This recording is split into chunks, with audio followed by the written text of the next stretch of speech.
Salut et bienvenue dans les brumes de Bugarach.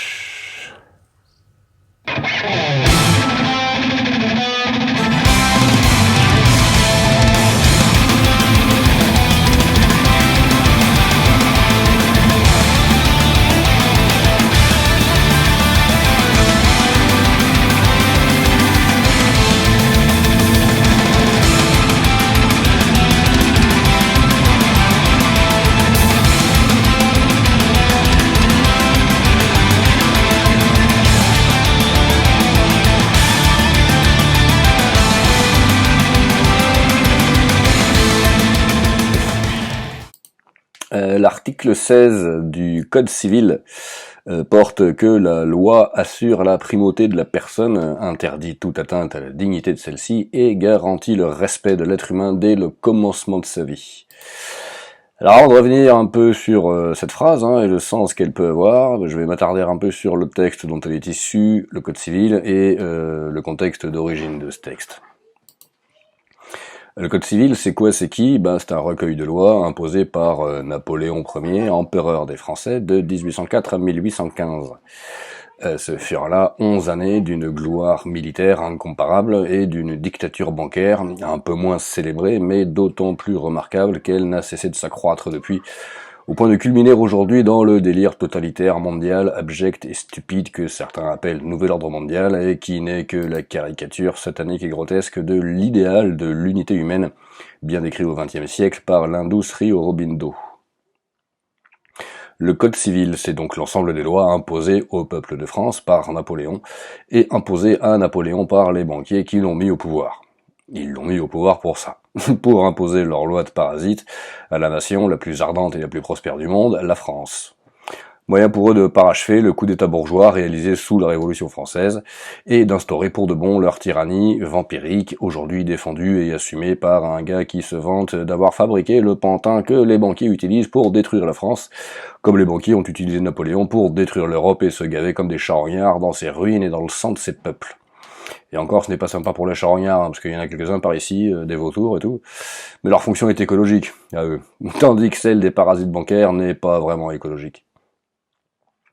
Napoléon a donc été porté au pouvoir pour imposer la dictature capitaliste des ordures dites libérales, c'est-à-dire qui s'arrogent la liberté de tout détruire pour leur plaisir malsain, psychotique et névrotique, au moyen entre autres de ce code civil qui prétend aujourd'hui encore avoir force de loi. Mais force de loi, ça veut dire que les individus chargés de faire appliquer ce code sont équipés d'armes à feu. Ça veut juste dire que les lois sont tellement connes et inhumaines que si t'es pas armé, t'as aucune chance de pouvoir la faire subir aux autres. Ainsi, dans ce monde dégénéré, le droit repose sur la force et la contrainte armée, alors que dans un monde normal, comme Platon en avait encore le souvenir, le droit repose sur la vérité, la justesse et la justice. C'est la vérité qui a force de loi et rien d'autre. Le droit du plus fort n'est qu'une aberration. Même les animaux ne sont même pas assez bêtes pour fonctionner ainsi. Il n'y a que les banquiers, la racaille libérale pour agir de cette manière, non seulement infra-humaine, mais encore infra-animale et même infra-végétale. Puisque les végétaux aussi savent cohabiter en harmonie et se développer en synergie. Donc le capitalisme, c'est vraiment le stade ultime de la connerie. Bref, ce bon Napoléon a été bien oublié, le pauvre, alors qu'il fut le larbin zélé de ses maîtres boursicoteurs et marchands de tapis. Je parle du vrai Napoléon, et pas du soi-disant héros révolutionnaire et amoureux des Lumières que la propagande scolaire et universitaire a inventé. Ainsi, Napoléon Bonaparte est-il l'une des principales baudruches à dégonfler si l'on veut contribuer à faire sortir la France de sa léthargie pour qu'elle accomplisse son destin qui est, j'espère ne l'apprendre à personne, d'en finir avec le mensonge et l'injustice, comme les gilets jaunes l'ont suffisamment démontré, et de faire advenir et d'honorer la vérité. Donc pour évacuer les monstrueux boniments qui entourent l'icône fondatrice de l'imposture bancaire et totalitaire que certains se permettent encore d'appeler République alors qu'elle en est l'inverse, eh bien, je vais aborder et répondre à ces trois questions. Napoléon était-il un grand stratège? Napoléon était-il patriote? Et Napoléon fut-il héritier des Lumières et héros de la Révolution? Alors, quand un défenseur du culte napoléonien, aussi servile et besogneux que le directeur de la fondation de Napoléon, Thierry Lens, en arrive à constater qu'il est très difficile de dire ce qui est original dans la stratégie napoléonienne, c'est que l'originalité, en fait, dans ce domaine-là, n'existe tout simplement pas. Allons-y donc nettement, Napoléon fut l'un des pires stratèges de l'histoire militaire française. Pas seulement médiocre, mais affligeant de bêtises et d'inconséquences. Le système stratégique napoléonien, plastron Thierry Lenz, fut essentiellement offensif et se fonda sur la vitesse. Bonjour l'innovation. Banale ritournelle de l'audace, toujours de l'audace, comme glapissait Danton pour vendre à l'opinion publique l'odieuse arnaque de la patrie en danger de 1792, qui devait finir par s'épuiser dans la stupidité criminelle de l'offensive à outrance qui tua tant de monde sans raison au cours des 4 années de ce carnage sordide organisé par les mêmes ordures en costume que celles qui avaient mis le Corse au pouvoir un gros siècle avant. La stratégie chez Napoléon, comme chez tous les matamors et les arrivistes à grande gueule, s'est donc réduite à un subtil mélange d'ignorance et de suffisance. Combien fallait-il être ignare et infatué pour s'imaginer mettre à genoux l'Angleterre en frappant d'un blocus étanche la totalité du continent européen? L'Angleterre, disait-il, qui sera plus vite à son dernier écu que la France à son dernier soldat. C'est assez de la haute stratégie. Ouais. Combien fallait-il être bas de plafond et imbu de soi pour s'imaginer que les peuples européens allaient tolérer les insipides crétins, bon sang ne saurait mentir, que l'empereur avait placés sur les trônes d'Europe? Quant à la délirante et monstrueuse campagne de Russie en 1812, point d'orgue du désastre napoléonien, elle révéla une fois pour toutes aux yeux du monde la stupidité opérationnelle du mafieux d'Ajaccio. L'examen rétrospectif de la campagne de Russie a pu noter un Bouchardot, c'est-à-dire un historien napoléonâtre bon teint, conduit à conclure que Napoléon a grandement sous-estimé les difficultés qui attendaient son armée, d'où sa mauvaise appréciation des besoins cartographiques et logistiques et des aléas climatiques. Voilà, belle langue de bois universitaire de merde. Autrement dit, il n'a fait gaffe à rien, il s'est foutu comme d'une guigne des conditions mêmes où le combat allait se dérouler, qui parle d'un stratège. Il restait indifférent au sort de la troupe, donc mépris de la logistique, l'intendance suivra, et du climat, puisque c'est eux, ces soldats, qu'ils traitaient d'ailleurs de cons, qui eurent froid, faim et moururent par dizaines de milliers comme des chiens, pendant que le porc impérial, déjà bien gras, sirotait jusqu'à la fin son verre de chambertin quotidien. Stratège minable et nul également sur le plan tactique, puisque la propagande officielle continue d'essayer de le faire passer pour un tacticien hors pair, imprévisible et imparable, avec par exemple la reddition et la prise d'Ulm, la forteresse d'Ulm en 1805. D'ailleurs, c'est rue d'Ulm que l'école polytechnique a été installée, ça c'est intéressant de se demander l'origine du nom de ta boutique, les gars. Donc reddition et prise d'Ulm obtenue donc soi-disant par la ruse, comme l'écrit par exemple ce Bouchardot, et obtenue en fait, ô admirable astuce, ô immortel génie, sous la subtile menace d'exterminer toute la garnison. J'ai rendez-vous, ou alors puis tuez-les tous, et puis Satan reconnaîtra les siens, tu vois. C'est la même logique que les connards de 1209-1210, tiens. Sur le plan militaire, le seul mérite de Napoléon est d'avoir été un meneur d'hommes, aussi efficace que sans vergogne. Son seul talent ne fut que sa prodigieuse capacité à envoyer ses hommes à la mort avec enthousiasme, en fouettant leur fougue, leur orgueil ou leur propension au service et au sacrifice. Et il s'en amusa d'ailleurs devant le général Bertrand le 8 février 1819. Je disais aux voltigeurs, vous êtes de fameux couillons, regardez les grenadiers, un grenadier vaut 20 voltigeurs. Et je disais aux grenadiers, mais vous n'êtes que des capons, des lâches, vous n'avez donc rien entre les jambes, les voltigeurs, en voilà des gaillards. Et il ajoutait qu'avec ça, on fait tuer tout le monde. Quel grand homme. Donc ce qui précède, suffit à régler la question, bien naïve elle aussi, du sens patriotique de Napoléon.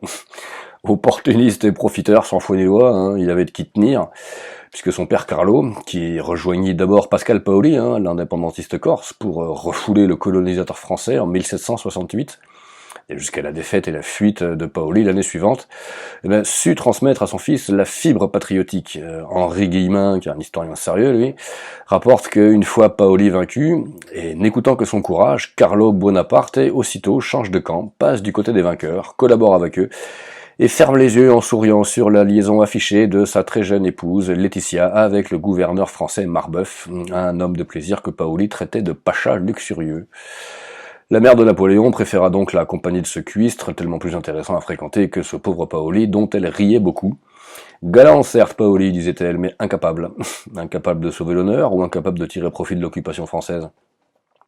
Son digne fils a donc choisi le profit, non sans y ajouter une éventuelle petite pointe de vengeance au passage, puisque comme l'a bien noté Guillemin, les dispositions réelles du jeune Bonaparte à l'égard de la France sont celles du colonisé de fraîche date qui profite de l'oppresseur, et qui s'est fait pour vivre et en cachant son jeu, mercenaire à son service, mais ne songe qu'à tirer parti contre lui des avantages dont il lui est redevable.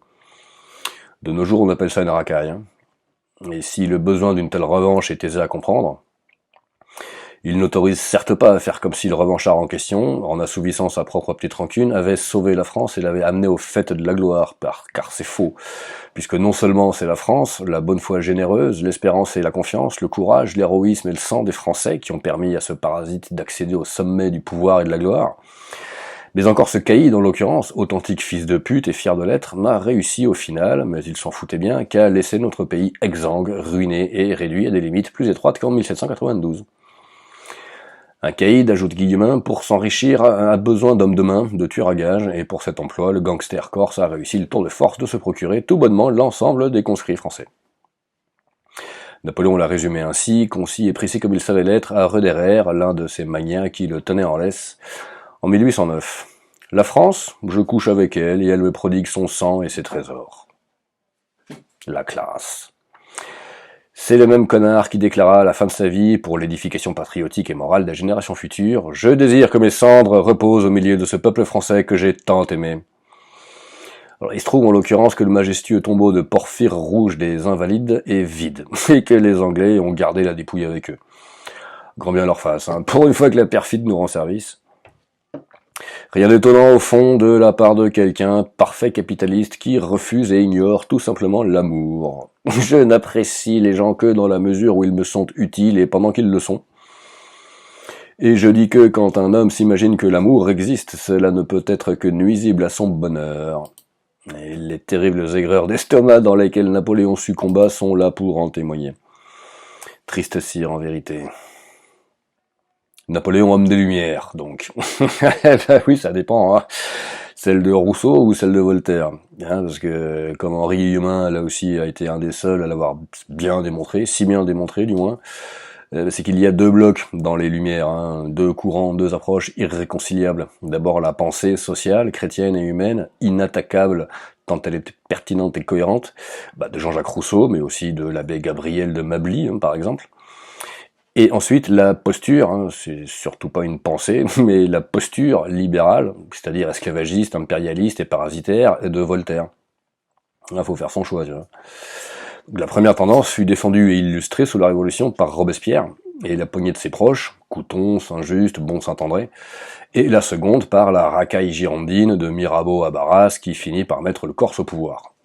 Mais, ô surprise, l'ignorance de ce clivage chez les soi-disant historiens qui ont prétendu faire l'histoire de la Révolution et de l'Empire a permis de faire avaler à des générations d'écoliers, d'élèves et d'étudiants la grotesque couleuvre d'un empire militaire et totalitaire, venant parachever l'œuvre humaniste et humanitaire de Rousseau et de Robespierre, des sans-culottes et de la Commune. Plus c'est gros, mieux ça passe, hein. Autant dire que Hitler a voulu réaliser en politique l'idéal poétique et alchimique de Goethe et de Novalis. Le très convenable Thierry Lenz, dans une indignation ô combien bourgeoise, est d'ailleurs fort soucieux de couper court à l'infâme et scandaleuse comparaison qui a pu être faite entre Napoléon et Hitler. En vain, hein, car la seule différence notable entre les deux est sans doute que Bonaparte ne semble pas avoir jamais cru que le peuple corse fût élu de Dieu et supérieur au reste du genre humain. Ceci près, et à tout autre égard, le parallèle entre le petit caporal corse et le petit caporal autrichien s'avère fort acceptable, car Napoléon était évidemment fort bien disposé à exterminer n'importe quelle quantité de monde, pourvu qu'il y eût assez de profit à en tirer. Maintenant que nous savons dans quel contexte nous sommes, revenons-en à ce fameux code civil qui est censé être l'une de nos gloires nationales. Le mot code, et puis un code ça sert à être décodé, hein. Le mot code vient du latin codex et désigne un ensemble de livres ou de textes de loi. Mais il s'avère cependant, ô surprise, encore une fois, que l'origine étymologique du mot code se trouve dans le latin cauda, qui veut dire queue, la nageoire caudale d'un poisson, tu vois, et qui dérive lui-même du verbe kudo, frapper, abattre, formé sur le radical indo-européen keud, kad, qui veut dire couvrir. Alors un code de loi, ça sert à quoi? Frapper, abattre, couvrir. Oui, mais qui, quoi? Frapper la nature, le monde et la réalité, frapper les gens et les peuples, les abattre, pour ensuite les couvrir, exactement comme on couvre un cadavre sur une scène de crime après qu'il a été frappé et abattu. De ce point de vue, la loi est donc là pour frapper, abattre et couvrir la réalité, la vérité, la justice, la liberté, et ainsi de suite. Toute la loi, bien sûr que non, que ce n'est là qu'un point de vue, et il s'agit encore une fois de ne pas jeter le bébé avec l'eau du bain. À l'origine, dans les lois dites révélées, c'est-à-dire transmises aux chefs des hommes par les chefs des dieux, comme les 10 commandements transmis par Dieu, Jéhovah, à Moïse sur le mont Sinaï, il ne s'agit que de frapper et d'abattre et de couvrir ce qui est nuisible au bien commun, ce qui porte tort et qui fait du mal. Ne pas tuer, ne pas voler, ne pas convoiter les biens d'autrui. Aime ton prochain comme toi-même. C'est Yahvé qui a dit ça. C'est exactement le même message que celui de Jésus-Christ. Il me paraît dès lors un peu hypocrite d'accuser la loi mosaïque d'être à l'origine du délire totalitaire, mortifère et suicidaire dans lequel ce monde est engagé. Non, la loi venue du ciel est juste et bonne, légitime et nécessaire, et ce n'est que son application par les hommes, l'usage que les hommes en ont fait, qui a rendu cette loi perverse, mauvaise et néfaste. À l'idée de loi s'applique la même logique qu'à l'idée de technique. Un scalpel, selon l'usage qu'on en fait, peut sauver une vie ou la détruire. Ce n'est pas le vin qui enivre l'homme, c'est lui qui se saoule. Ce n'est donc pas la loi qui est mauvaise, c'est l'usage qui en a été fait qui est mauvais. Frapper, abattre. Pourquoi? Comment? Il peut tout aussi bien s'agir de frapper nos erreurs, frapper nos défauts pour les abattre et les couvrir d'un voile de bienveillance et de conscience qui les dissoudra et les transmutera. Si une maladie peut nous frapper et nous abattre, nous sommes bien aussi capables de frapper et d'abattre la maladie, par le soin, par l'attention, par l'amour, par la guérison. Ce n'est donc encore une fois qu'une question de choix, de décision, de responsabilité et de souveraineté. Donc c'est là que j'en reviens à cet article 16 de notre Code civil. La loi assure la primauté de la personne et interdit toute atteinte à la dignité de celle-ci et garantit le respect de l'être humain dès le commencement de sa vie. Rien qu'avec ça, il y a de quoi de mettre pas mal de monde en taule. Genre, voilà, la totalité du gouvernement et des conseils d'administration de toutes les multinationales du monde sont passibles et tombent sous le coup de cet article de loi. C'est vite vu. La première chose à remarquer là-dedans quand même, c'est qu'il est d'abord question de la personne et ensuite de l'être humain. C'est pas pareil. Personne, ça vient du latin persona, masque. Et là, il est clair que la loi libérale, patriarcale, capitaliste et totalitaire du Code civil assure à l'évidence la primauté de la personne, c'est-à-dire du personnage social, l'individu masqué, déguisé, formaté, conditionné par la société pour être l'abruti, l'esclave, le zombie et le larbin dont le marché a besoin pour alimenter ces putains de turbines infernales. Mais ainsi la personne est-elle défendue, promue et honorée par la société de la naissance à la mort de toutes les manières possibles. Par des conditions d'accouchement déjà sauvages et sordides, avec la femme allongée sur le dos de manière à lui occasionner des souffrances maximales, et de manière à traumatiser son enfant dès le début de sa vie, sans parler des horreurs, véritables hontes et déshonneurs de la science médicale, des horreurs sans nom que sont les forceps ou les césariennes. Par l'eau qui nous est donnée à boire aussi, élément vital s'il en est. Pour ma part, j'ai la chance de vivre dans une commune, Bugarache, qui est sans doute l'une des seules et dernières de France à avoir gardé la maîtrise de son alimentation en eau. La commune de Bugarache s'est battue pour que l'eau du village ne soit pas accaparée par les ordures à travers les com-com qui empoisonnent l'eau, qui l'intoxiquent pour intoxiquer les gens après, et qui mettent des métaux lourds dedans pour détruire la santé du peuple en détruisant son système immunitaire. Même chose que les vaccins d'ailleurs, censés protéger les gens, mais on se fout de la gueule de qui, et qui les infectent avec des métaux lourds destinés à détruire le système nerveux central. Je leur dis, 11 vaccins obligatoires pour les nouveau-nés, ça s'appelle un crime contre l'humanité. La primauté de la personne est assurée aussi par la qualité de l'air que nous respirons.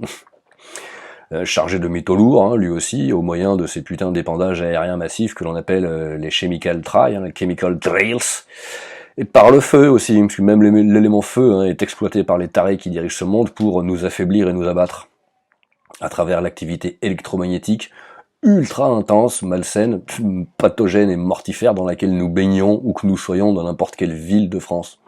Et même dans les villages maintenant.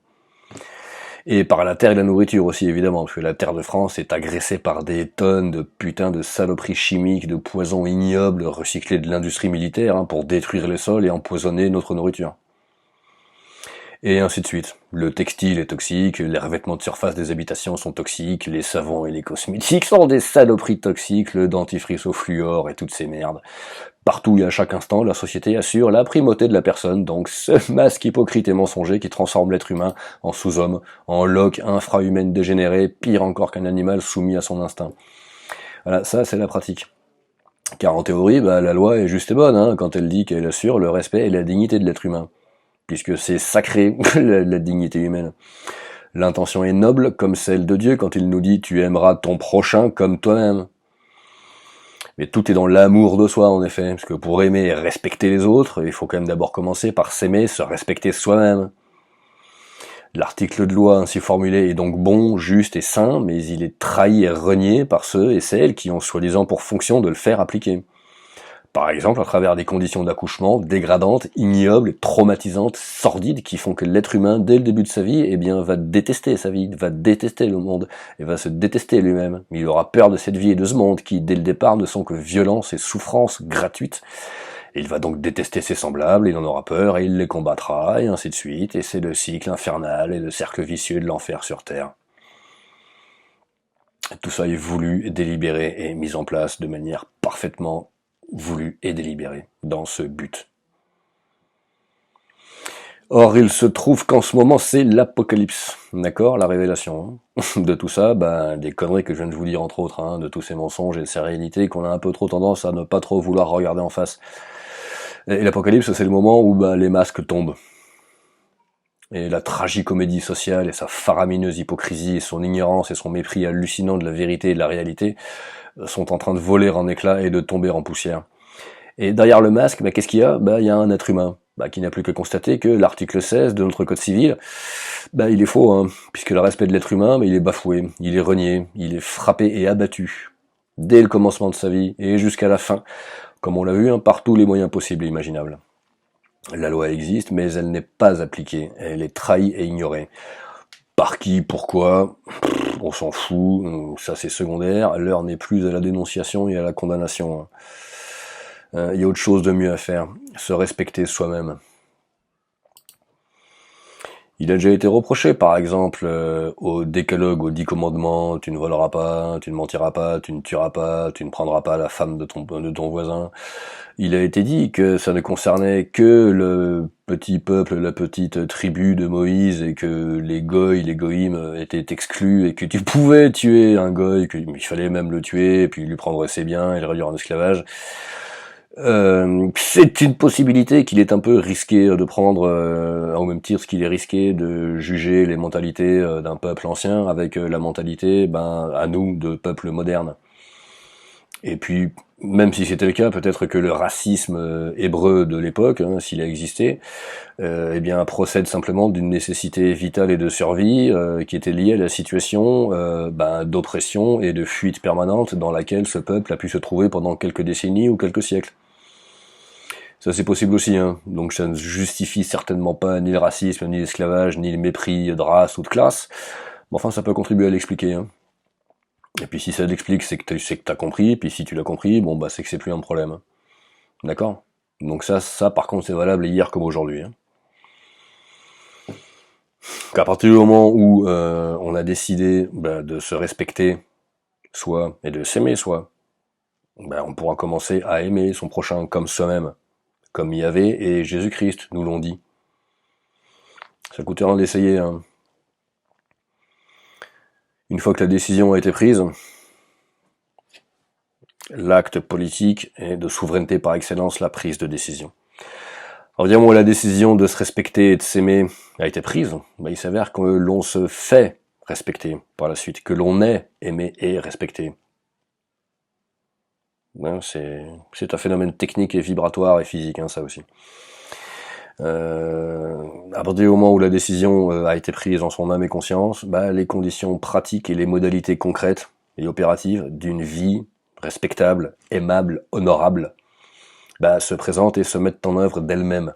Mais comme par magie, hein. En effet, mais c'est rigoureusement de la magie, puisque la magie c'est la manipulation et la mise en œuvre des forces électromagnétiques.